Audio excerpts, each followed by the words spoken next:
Comme tout langage de programmation, le langage C s'appuie sur un système de gestion de variables. Une variable est un espace de stockage repéré par un nom, et cet espace contient une valeur. Autrement dit, c'est l'association d'un nom et d'une valeur.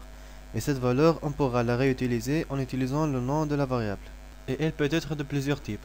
Commençons par le type int comme integer, qui signifie un entier en français.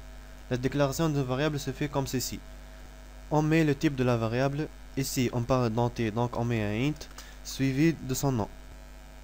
Une petite remarque, le nom de variable ne peut contenir que des chiffres, des lettres et le caractère underscore. Il ne peut pas commencer par un chiffre.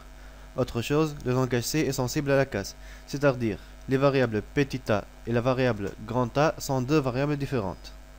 Je vais nommer ma variable Toto. Toto est une variable traditionnelle pour les tests et je lui affecte la valeur 3.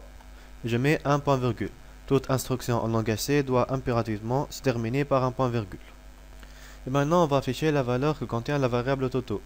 Donc on fait appel à la fonction printf, on met entre côtes le message qu'on veut afficher. Donc la variable Toto contient la valeur et on met un pourcentage d. On veut dire au compilateur ici qu'on veut afficher la valeur que contient une variable du type int. On met une virgule suivie du nom de la variable. On exécute le programme. Et voilà, la valeur est bien affichée. Et maintenant, le type float. Float qui signifie un réel. On garde le même nom et pour la valeur, on met 3,2. Pour les nombres décimaux, on met pas un virgule, mais un point. Et pour l'affichage, c'est plus pourcentage D, mais un pourcentage F.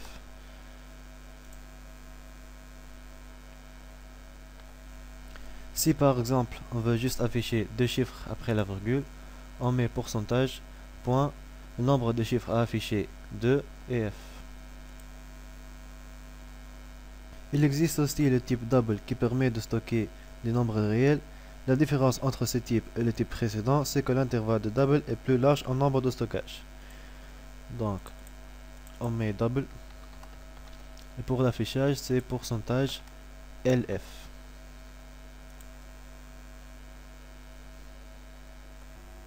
Maintenant, on va permettre à l'utilisateur d'entrer la valeur qu'il souhaite. Et ceci est grâce à la fonction scanf. Donc, pour récupérer la valeur d'une saisie, on déclare une nouvelle variable, int par exemple, et je la nomme tata. On met un petit message pour indiquer qu'il faut taper un nombre. Donc, printf, veuillez entrer une valeur.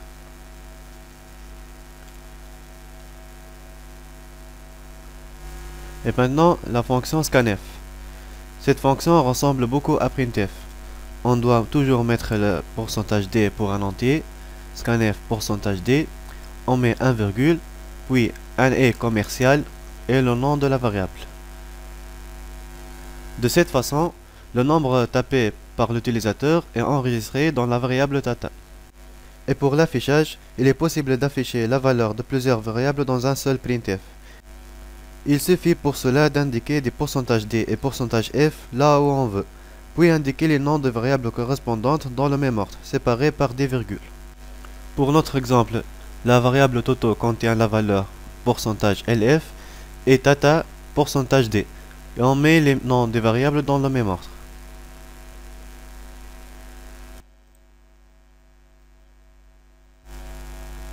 On met par exemple la valeur 11, et voilà, tout a bien marché. Et maintenant, fini avec les nombres. On va parler d'autres types de variables, les caractères et les chaînes de caractères. Donc, on déclare une variable de type char comme caractère, toujours Toto, on lui affecte la valeur A. On la met entre simples quotes. On l'affiche avec printf et pourcentage C et le nom de la variable, Toto. On exécute le programme. Et voilà, c'est bien affiché. Et maintenant les chaînes. C'est un type un peu particulier. Une chaîne de caractères est un tableau de caractères. On abordera la notion de tableau un peu plus tard dans cette formation. Pour déclarer une chaîne de caractères, on met le nom de la variable et des crochets dans lesquels on met le nombre maximal de caractères qu'elle peut contenir. Je dis bien le nombre maximal et pas le nombre exact. Ici, je vais mettre 100 c'est-à-dire Toto ne peut pas contenir plus que 100 caractères, et je lui affecte la valeur ceci est une chaîne de caractères.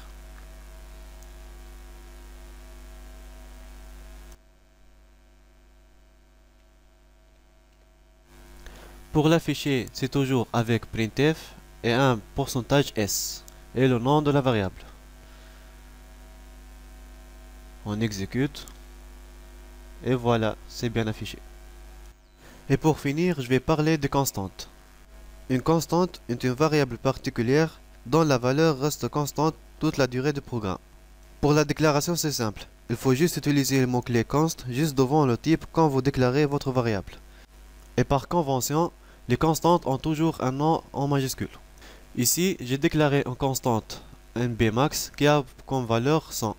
Et pour l'affichage, c'est comme une variable ordinaire. C'est avec un pourcentage d. Donc j'ai mis un pourcentage s pour Toto, un anti/1 pour un retour à la ligne, et un pourcentage d pour la constante. C'est vrai qu'ici avec cet exemple ça paraît inutile, mais parfois les constantes sont un peu indispensables. Et on verra ça avec les exemples.